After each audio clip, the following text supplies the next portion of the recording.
Hello everyone, आप सभी को सुबह की राम राम जी, गुड मॉर्निंग, सुप्रभात। तो रोज रोज लंच डिनर में क्या बनाएं जब ये समझ ना आए। तो आज की जो रेसिपी मैं आपके साथ में शेयर कर रही हूँ, यकीनन आपको बहुत पसंद आएगी और आप इसे ट्राई कर सकते हैं। तो आज मैं आपके साथ में दाल बाटी चूरमा, साथ में चावल और लहसुन, टमाटर और हरी मिर्च नहीं, लाल मिर्च की बहुत शानदार चटनी की रेसिपी शेयर करने वाली हूँ। और इस रेसिपी के साथ मेरी बहुत सारी यादें जुड़ी हुई हैं, तो बीच बीच में आपके साथ में शेयर करती जाऊंगी, तो अंत तक जुड़े रहिएगा। और ये जो दाल बाटी चूरमा है, ये मालवा साइड का मैं आपके साथ में शेयर कर रही हूँ, क्योंकि ये मेरी मदर इन लॉ बनाती हैं और उन्हीं से मैंने सीखा है इसको। और यहाँ पर ना अरहर की दाल बनाई जाती है दाल बाटी के साथ में, तो मैंने अरहर की दाल आधा घंटे पहले भिगो के रख दी थी। और जो राजस्थान साइड का जो दाल बाटी चूरमा होता है, उसमें दाल जो होती है वो मिक्स दाल बनती है। तो मेरे यहाँ पे अरहर की दाल बनती है, तो मैंने यहाँ पे अरहर की दाल भिगा दी थी। और चलिए अब कुकर लेके इसमें बघार लगाते हैं। तो यहाँ पर मैंने ले लिया है लगभग 2 से 3 टेबल स्पून घी। तो अब दाल बाटी चूरमा बन रहा है, तो इसमें घी तो थोड़ा ज्यादा ही जाता है। वैसे अगर आप थोड़ा सा कॉन्शियस है, डाइट कॉन्शियस है, तो थोड़ा सा घी का कम उपयोग कर सकते हैं। तो जैसे ही घी गर्म होगा, इसमें डालेंगे half tea spoon mustard seeds और हाफ टी स्पून जीरा। इन दोनों को अच्छे तरीके से तड़कने लगे देंगे। तो मैं ना एक फ्राई तो इसमें पहले दे दूंगी दाल में, और लास्ट में दाल बनने के बाद एक ऊपर से तड़का और लगाएंगे, जिससे कि इसका टेस्ट ना नेक्स्ट लेवल पे हो जाएगा। तो मैंने 2 साबुत लाल मिर्च भी डाल दी है, साथ में ये चॉप्ड गार्लिक है। तो लहसुन को आप क्रश करके भी डाल सकते हैं, या फिर पीस के भी डाल सकते हैं, जैसा भी आप डालना चाहें तो डालिएगा जरूर, बहुत अच्छा टेस्ट आता है। साथ में एक हरी मिर्च डाली है। हरी मिर्च की क्वांटिटी आप अपने टेस्ट के अकॉर्डिंग, हरी मिर्च का, लाल मिर्च की भी क्वांटिटी आप अपने टेस्ट के अकॉर्डिंग कम ज्यादा कर लीजिएगा। तो सारी चीजों को अच्छे से थोड़ा सा भून लिया मैंने, और अब एक प्याज बारीक चॉप करके रखा था, उसको मैं डाल दूंगी। और प्याज को भी हल्का सा गोल्डन ब्राउन होने तक हम भून लेंगे। तो ये दाल ना बहुत अच्छी बनती है, बहुत टेस्टी बनती है। वैसे तो अरहर की दाल सभी लोग बनाते हैं, पर इसमें जो डबल बघार लगाते हैं ना, तड़का लगाते हैं, उसके कारण इसका टेस्ट बहुत अच्छा हो जाता है। अब जब ये थोड़ा सा भुन गया ना प्याज, तब इसमें रेगुलर मसाले, आधा चम्मच हल्दी पाउडर, आधा चम्मच कश्मीरी रेड चिली पाउडर डाला है मैंने, साथ में आधा चम्मच धनिया पाउडर डाला है। तो कश्मीरी रेड चिली पाउडर इसलिए डाला है क्योंकि ये तीखी कम होती है, और बाकी हम तीखी लाल मिर्च का तो इस्तेमाल कर ही रहे हैं इसमें, इसलिए मैंने तीखी लाल मिर्च का पाउडर नहीं डाला है। अब यहाँ पर 2 मीडियम साइज के टमाटर मैंने बारीक चॉप करके रखे थे, उसे भी डाल दिया है। और बस टमाटर को भी थोड़ा सा सॉफ्ट होने तक हम पका लेंगे, और टमाटर जल्दी से सॉफ्ट हो इसके लिए मैंने नमक डाल दिया है। तो नमक स्वाद अनुसार जितना आप दाल में खाते हैं उस हिसाब से डाल दीजिएगा। और बस अब थोड़ा सा 2 मिनट टमाटर को भी सॉफ्ट होने तक भून लिया मैंने। ये देखिए टमाटर सॉफ्ट हो चुके हैं, और अब इसमें ये दाल को डाल देंगे। तो दाल का मैंने भीगा हुआ पानी निकाल दिया था, और दाल को भी ना इस मसाले के साथ में लो टू मीडियम फ्लेम पर 2 मिनट तक फ्राई कीजिएगा। इससे ना दाल में बहुत अच्छा टेस्ट आ जाता है। तो ये जरूर करके देखिएगा, इससे ना दाल के स्वाद में हल्का सा फर्क जरूर आता है। और अब इसमें मैं पानी डाल रही हूँ, तो पानी भी आप उस हिसाब से डालिएगा, गाढ़ी खाते हैं कि पतली खाते हैं। पर ये जो बाटी होती है ना, बाटी के साथ बहुत ज्यादा गाढ़ी दाल नहीं खाई जाती है, क्योंकि बाटी एब्जॉर्ब करती है दाल को ना। तो इसमें मैं हल्की सी पतली दाल रखती हूँ। तो मैंने यहाँ पर 2 ग्लास पानी डाला, और 2 ग्लास पानी डालने के बाद भी मेरे को थोड़ा सा पानी इसमें कम लग रहा है अभी। लेकिन आप चाहें तो इसमें इसी स्टेज में डाल सकते हैं, या तो फिर बॉईल हो जाने दीजिए, उसके बाद भी आप पानी को एडजस्ट कर सकते हैं। तो मैंने ना आधा ग्लास पानी अभी भी ही डाल दिया है। और यहाँ पर मैं हींग डालना भूल गई थी, तो जब तड़के के समय हींग डालिए। मैंने यहाँ पर एकदम 1/4 चम्मच थोड़ी सी हींग डाली है, बाकी हींग मैं बाद में डालूंगी। तो जब दाल के साथ उबल जाती है हींग ना, बहुत अच्छा फ्लेवर आता है, टेस्ट आता है दाल में। बस दाल हमारी हो चुकी है, बघार लग चुका है। गैस को माफ कीजिएगा, ढक्कन को लगाएंगे, और एक सीटी तेज पे और 2 सीटी धीमे पे ले लेने वाली हूँ। अब यहाँ पर बाटी बनाएंगे। तो बाटी के लिए यहाँ पर 3 कप मैंने गेहूं का आटा लिया है। और गेहूं का आटा ये देखिए इस तरीके का, नॉर्मल जो पिसा हुआ गेहूं का आटा आता है वो इस्तेमाल कर सकते हैं आप। मेरा चक्की का पिसा हुआ है। और कई लोग इसमें सूजी वगैरह मिलाते हैं अगर प्लेन आटा है तो, पर मैं सूजी नहीं मिलाती हूँ। जैसा आटा है उसी आटे से बनाइए, वही अच्छी बनती है। बल्कि सूजी मिलाने से मेरे घर में ना बोलते हैं कि सब बहुत भुरभुरी सी हो गई है बाटी। तो ये अपनी अपनी चॉइस है, अगर आप मिलाना चाहें तो 1/4 कप इसमें सूजी मिला सकते हैं। और मोयन के लिए घी नहीं डाला है मैंने, इसमें लगभग आधा कप मलाई मिलाई है, जो फ्रेश मलाई होती है ना, वो मिलाई है इसमें। तो आप चाहे तो घी का भी इस्तेमाल कर सकते हैं। तो मोयन उतना देना है जो मुट्ठी बांधे तो मुट्ठी बांधे, चाहे आप घी मिलाएं चाहे मलाई मिलाएं। साथ में एक चुटकी मैंने यहाँ पर सोडा डाला है, बेकिंग सोडा। इससे ना बहुत अच्छी खस्ता फुली फुली सी बाटी बनती है। और बस अब थोड़ा थोड़ा पानी मिलाते हुए इसका ना एक सख्त सा ही बोलना चाहिए, सख्त सा आटा लगाएंगे, नरम आटा नहीं लगाएंगे। ये देखिए टूटा टूटा सा आटा रहता है, मतलब बिल्कुल स्मूथ आटा नहीं लगाना है। और अब इसके लिए यहाँ पे मैंने ना एक चौथाई आटा लगभग निकाल के रख लिया है, अलग से निकाल लेंगे। और आप सोच रहे होंगे इसमें नमक तो मैंने डाला ही नहीं, अब मैं इसमें नमक डालूंगी। वो आटा मैंने चूरमा के लिए निकाल लिया है बिना नमक का। अब इसमें नमक डाला और आधा चम्मच अजवाइन डालेंगे, अजवाइन का बहुत अच्छा टेस्ट आता है। और साथ ही साथ में डाइजेस्टिव भी हो जाती है बाटियां, क्योंकि बाटी ना थोड़ा सा डाइजेस्ट करने में दिक्कत आती है, क्योंकि फूली फूली रहती हैं और थोड़ा सा मतलब बहुत ज्यादा पकी हुई नहीं रहती अंदर तक ना, मतलब पकती हैं लेकिन रोटी की तरह नहीं पकती हैं। तो इसलिए इसमें अजवाइन डाल दी जाए तो बहुत अच्छा रहता है, डाइजेस्टिव हो जाती है। और इसमें ना थोड़ा सा पानी डाल के मैंने अच्छे से नमक को मिक्स कर लिया है। तो 2 तरीके के आटे तैयार कर लिए हैं, आधा ग्लास पानी लगा है। और सबसे पहले चलिए ये नमक वाले आटे की हम बाटी तैयार कर लेते हैं। तो बाटी का साइज आप जितना रखना चाहते हैं ना उतना रख सकते हैं। और हमारे यहाँ पे ना ये थोड़ी सी टूटी टूटी सी बाटी बनती है, मतलब एकदम चिकना नहीं करना है इसको। क्रैक्स आ रहे हैं तो क्रैक्स को आने दीजिए। और बिल्कुल गोल नहीं, हल्की सी फ्लैट, और बीच में एक अंगूठे से, थंब से ना एक थोड़ा सा पिंच कर दीजिए, जिससे कि ना बाटी का शेप बहुत अच्छा हो जाता है। हालांकि फूलने के बाद ये बराबर हो जाती है सारी, पर इस तरीके से प्रेस कर दिया जाए ना तो सेंटर में भी अच्छे से पक जाती है ये। और ये जो हमने चूरमे के लिए बाटी निकाली थी, आटा निकाला था, उसकी 4 छोटी छोटी मैं बाटी तैयार कर लूंगी। तो ये चूरमे की बाटियां हो गई और वो नॉर्मल नमक वाली बाटियां हो गई। तो ये प्रिपरेशन भी हमारी हो गई। तो मुझे ना शादी के पहले बिल्कुल नहीं आता था, ये बाटी मैंने कभी टेस्ट भी नहीं की थी, तो सबसे पहली बार मैंने शादी के बाद ही टेस्ट की है। और यहाँ पर मैं देखिए चटनी की तैयारी भी शुरू कर दी है मैंने। यहाँ पर 2 टमाटर, खूब सारे लहसुन और 3 से 4 लाल मिर्च। ये लाल मिर्च अभी मार्केट में आ रही है, तो ये लाल मिर्च बहुत अच्छी लगती है इस चटनी में।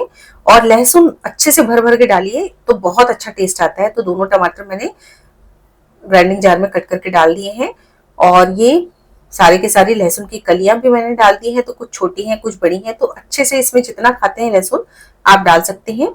और यहाँ पर ये 4 से 5 लाल मिर्च ली है, तो ये तीखी कम होती है तो इसलिए मैंने लगभग 5 ली है, पर मैंने पूरी नहीं डाली, इसमें एक छोड़ दी थी क्योंकि जार में आ नहीं रही थी।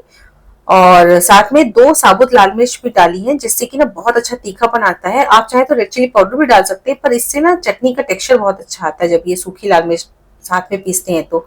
अब इसका ना दरदरा सा पेस्ट मैंने बना लिया, बहुत ज्यादा महीन करने की जरूरत नहीं है, तो हल्का सा दरदरा सा ही पेस्ट बना लेंगे। और ये चटनी हमारी ऑलमोस्ट बन के तैयार है, पर बिना तड़के के ये भी इनकम्प्लीट है। तो यहाँ पर मैंने एक पैन चढ़ाया, इसमें ऑयल डालेंगे। अब इसकी शेल्फ लाइफ बढ़ाने के लिए ना ऑयल थोड़ा सा ज्यादा डालेंगे, ताकि ये चटनी ना आराम से 10 से 15 दिन तक फ्रिज में रख के आप चला सकते हैं। तो ऑयल गर्म होते साथ ही थोड़ा सा मस्टर्ड सीड्स, थोड़ा सा जीरा डालेंगे और ये पूरी की पूरी चटनी इसमें डाल देंगे। और साथ ही साथ में नमक भी इसमें जरूर से डाल दीजिएगा इसी समय। आप चाहे तो पीसने के समय भी डाल सकते हैं, पर इसी स्टेज में डाल दीजिएगा तो अच्छे तरीके से पूरी चटनी में अंदर तक नमक का स्वाद आ जाता है, वरना एंड में डालेंगे ना तो अच्छे से कई बार मिक्स नहीं होता है।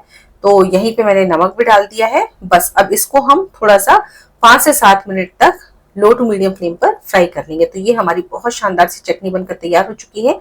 देखिए ऑयल ज्यादा है इसमें, तो ये शेल्फ लाइफ बढ़ाने के लिए है और चटनी का स्वाद बहुत अच्छा रहता है। तो आराम से आप 15 दिन तक रोटी, पराठे, नान, दाल चावल जिसके साथ में भी इसको एंजॉय करना चाहते हैं ना, एंजॉय कर सकते हैं। गाइस ये चटनी बहुत टेस्टी लगती है, तो मैं सजेस्ट करूंगी इसको जरूर से बना के देखिएगा। बाटी बना रहे हो चाहे ना बना रहे हो, बिना बाटी के भी ये पराठे रोटी के साथ बहुत अच्छी लगती है। अब ये है तंदूर, गैस तंदूर है ये। जनरली मतलब रहता है लोगों के यहाँ, लेकिन अगर नहीं है ना तो आप सेम प्रोसीजर से कढ़ाई पे भी बना सकते हैं। नॉर्मल से एक कढ़ाई ले सकते हैं और कढ़ाई में भी बाटियों को एडजस्ट करके बनाया जा सकता है गैस के ऊपर। तो मैं तो आज तंदूर में बना रही हूँ। तो तंदूर को पहले मैंने हाई फ्लेम पर ना प्री हीट कर लिया 5 मिनट तक, और जब प्री हीट हो गया तब ढक्कन को खोला और सारी बाटियों को इसमें अरेंज कर देंगे। तो जो थोड़ा सा शेप बिगड़ गया है उसको दोबारा से शेप दे देंगे और इसमें अरेंज कर लेंगे। और साथ में एक तरफ मैंने साइड में जो बिना नमक की बाटियां हैं उनको भी साइड में अरेंज कर दिया है। तो ये हमारी चूरमा की बाटियां हो गई। और बाकी बाटियां सबको अरेंज करने के बाद ढक्कन को लगा देंगे और मीडियम फ्लेम पर इनको पकने देंगे। तो 5 से 7 मिनट तक एक तरफ से इसको पकने देंगे। तब तक यहाँ पर मैंने चावल भी चढ़ा दिया है। चावल मैंने अच्छे से धो के भगोने में ही चढ़ाया है, जिससे कि इसका स्टार्च मैं बाद में बाहर निकाल लूंगी। और चावल एक तरफ पक रहा है, एक तरफ हमारी बाटी पकती चली जा रही है। तो यहाँ पर साथ में चूरमे की भी तैयारी कर लेती हूँ। तो एक ग्राइंडिंग जार लिया मैंने और इसमें चीनी को पीस लेंगे। सिंपल चीनी को पीस लेना है। और जब तक 5 से 7 मिनट हो चुके, मैंने ढक्कन को खोला तो देखिए बाटियां कितनी बढ़िया। और अब इनको केयरफुली दूसरी तरफ से भी सेक लेंगे पलटते हुए। और मैं आपको बता रही थी कि मैंने शादी के बाद ही पहली बार इन बाटियों को खाया था। मेरे सामने परस दी गई थी और मुझे तो समझ में नहीं आ रहा था इतनी बड़ी बड़ी बाटियां खाई कैसे जाती हैं। एनीवे इसको सीखा मैंने, खाना क्या इसको बनाना भी सीखा और आज मेरे हाथ की सभी को पसंद आती हैं। और मैंने ये स्टोरी भी सुनी थी कि मेरे यहाँ जो नंदोई जी हैं, उनको जब पहली बार ये बाटी दी गई थी तो उन्होंने तो इसे हथगोले कहा था कि इन हथगोलों को कैसे खाया जाए। तो एक्चुअली जो नहीं खाता है ना, उसे समझ में नहीं आता कि इसको कैसे खाया जाए। पर एक बार आप खाना स्टार्ट करेंगे ना, तो सच में इतनी पसंदीदा हो जाएगी ये बाटी, बहुत पसंद आएगी आप सभी को जो नहीं खाते हैं। बहुत टेस्टी लगती हैं। तो ये देखिए मैंने बाटियों को अलटते पलटते हुए सेक लिया है। और जो चूरमे की बाटियां हैं उनको अलग निकाल लिया है और इसको थोड़ा सा मैं और सेकने वाली हूँ। तो इसमें कलर आप अपने हिसाब से ला सकते हैं। अगर बहुत ज़्यादा कुरकुरी वाली चाहते हैं तो इसको ज़्यादा सेक लीजिए। तो मैं थोड़ा सा और सेकूंगी। और ये चूरमे की बाटियों को मैं इस तरीके से तोड़ के फटाफट से ठंडा कर लूंगी। तो ठंडा हो जाएंगी ना, तब इसको हम ग्राइंड कर सकते हैं। और यहाँ पर ये देखिए हमारी दाल बाटी वाली भी बाटियां बढ़िया तरीके से सिक चुकी हैं। मैंने थोड़ा सा कलर इनका डार्क कर लिया है। और मेरे यहाँ मतलब एकदम फीकी मतलब कम सिक्की वाली नहीं खाई जाती, थोड़ी सी डार्क कलर की खाई जाती हैं।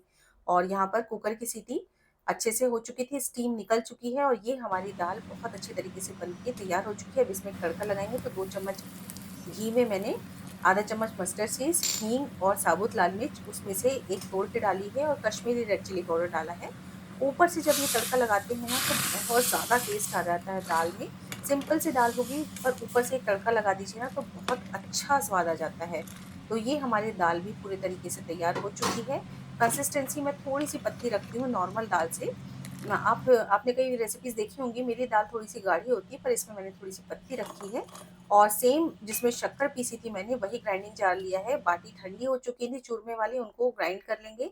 अब एक कढ़ाई में 2 से 3 टेबल स्पून घी लेंगे। घी में ये कुछ ड्राई फ्रूट्स काजू बादाम पिस्ता मैंने कट करके रखे हैं, उन्हें डाल देंगे। तो ये चूरमा भी गाइस बहुत ज़्यादा टेस्टी लगता है। तो इसको मैंने हल्का सा सेक लिया है 1 मिनट तक धीमी आंच पे। और अब ये सारा का सारा जो बाटी का पाउडर था वो इसमें डाल देंगे। और इसको डालने के बाद में कम से कम 3 से 4 मिनट तक मध्यम आंच पे या लो फ्लेम पे इसको भून लेंगे, हल्का सा कलर चेंज होने तक। तो ये देखिए कलर बढ़िया सा चेंज हो चुका है, बहुत अच्छे तरीके से खुशबू आ रही है, बहुत बढ़िया से खुशबू आ रही है। अब इसको गैस को बंद करके मैं इसको पूरे तरीके से ठंडा कर लूंगी। तो ये देखिए मिश्रण पूरा ठंडा हो चुका है। अब इसमें मिला देंगे एंड में हम चीनी। तो 2 से 3 चम्मच मैंने इसमें चीनी मिलाई है, बड़ी चम्मच है मेरी। और साथ में 3 से 4 इलायची का, हरी इलायची का पाउडर मिला दिया है। और बस ये हमारा शानदार चूरमा बनकर तैयार हो चुका है। इसके लड्डू भी बनते हैं, तो आप इसमें घी ज़्यादा डाल के ना इसको लड्डू बना सकते हैं, तो वो भी बनता है। पर मैंने आज सिंपल सा चूरमा बनाया है, बहुत ज़्यादा टेस्टी लगता है। तो चलिए फटाफट से हमारी ट्रेडिशनल पारंपरिक मालवा तरफ की दाल बाटी चूरमा की थाली में सर्व करती हूँ। तो यहाँ पर सबसे पहले दाल, साथ ही साथ में बहुत ही शानदार सा चूरमा। और इसके बाद यहाँ पर बहुत ही चटपटी तीखी सी चटनी, लहसुन टमाटर और लाल मिर्च की, बहुत टेस्टी लगती है गाइस, इसको जरूर से बनाइएगा। और साथ में यहाँ पर चावल, गर्मा गर्म चावल, प्याज प्याज रखना ना भूलिएगा। और अब इसमें घी तो जरूर ही लगता है ज्यादा बाटी में। अब इसको घी में डुबकी लगवाएंगे बाटी में। तो क्या है कि अगर आप घी कम खाते हैं ना, तो मतलब पूरी फोड़ के मत डालिए। जैसे मैंने फोड़ के डाली है, सिर्फ साबुत साबुत बाटी को डिप करके निकाल सकते हैं। लेकिन चूंकि मैं आपको थाली में दिखा रही हूँ, तो मैंने पूरी फोड़ के डाली है। मेरे यहाँ मतलब मैं और मेरे हस्बैंड भी फोड़ के नहीं खाते हैं, बच्चों को मैं फोड़ के देती हूँ। और ये देखिए इस तरीके से यहाँ पर पूरी थाली लग चुकी है। और अगर घी कम चाहते हैं ना, तो ये जो बाटी है उसको चावल के ऊपर रख दीजिए। तो मेरी सास इसी तरीके से सर्व करती थी कि चावल के ऊपर रख देते हो, तो चावल में ना अलग से घी डालने की जरूरत नहीं रहती है, बाटी का घी ही अपने आप चावल में आ जाता है। तो ये बहुत शानदार सी संडे की मेरी लंच की थाली बनकर तैयार हो चुकी है। आपको मैं तोड़ के भी दिखाती हूँ, बहुत सॉफ्ट है, अंदर से काफी अच्छी सॉफ्ट फूली फूली सी बाटी बनकर तैयार हुई है। ये देखिए बहुत ही खस्ता बाटी बनी है। और बस इसको खाने का तरीका मैं आपको भी बताती हूँ कि इसको फोड़ना रहता है पहले। और जो लोग नहीं जानते हैं उनके लिए मैं बता रही हूँ कि इसको फोड़ के ऊपर से दाल इसके ऊपर डाली जाती है और हाथों से इसको चूरा जाता है, मसला जाता है और बस हाथ से खाइए। इस तरीके से दाल बाटी खाई जाती है, बहुत टेस्टी लगती है। तो जो लोग नहीं बनाते हैं वो ये रेसिपी देख के ज़रूर से ट्राई कीजिएगा, बहुत टेस्टी लगती है। और जो बनाते हैं वो तो जानते ही हैं। रेसिपी अच्छी लगी हो तो लाइक ज़रूर कीजिएगा, साथ में रेसिपीज़ पसंद आ रही हैं तो चैनल को सब्सक्राइब भी कीजिएगा। और वाक़ई में मेरी रेसिपीज़ पसंद आ रही हैं तो एक कमेंट करना ना भूलिएगा, जिससे मुझे बहुत ज़्यादा प्रोत्साहन मिलता है। तो फिर मिलती हूँ मेरी एक अगली और नई रेसिपी के साथ। तब तक के लिए take care and bye bye.